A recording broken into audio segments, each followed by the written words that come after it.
Governor Chiar Louduna IDP Singi Tonganba Thourangi Matangda Khanakhre Hairi.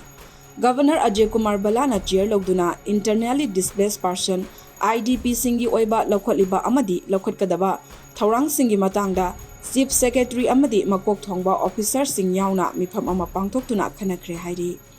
Governor Kumar Chiar Louduna Manipur Secretariat South Block Conference Hall da ngarang pangthokhiba review mifam aduda Chief Secretary PK Singh, Commissioner Home N Ashok Kumar, Secretary Health Suman Singh, Commissioner Education S Gyan Prakash, Joint Secretary Marsinia Amasung Panmei Amadi, Atay Makok Thongba Official Singsu Saruk Yaki Hairi.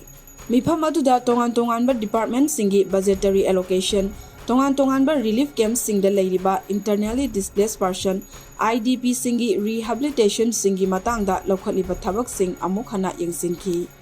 Loinana IDP Singbu private sector Singda Thabak Pi Nabagi Kudong Chaba Panghananaba Piriba Skill Development Training Program Singi Matangda Su Khanaki.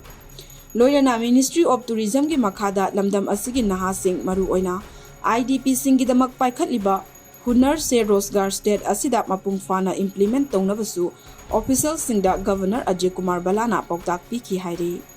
Amaromda Assam Rifles Ki Director General Lieutenant Gen Vikas Lakrena OC Imphal Rasbaban da Chatuna Governor Kumar Balaga Unaduna Lamdam Asida Assam Rifles na Lokhotliba Thabak Thauram Singi Matangda Marik Chumna Paudam Ki Hairi.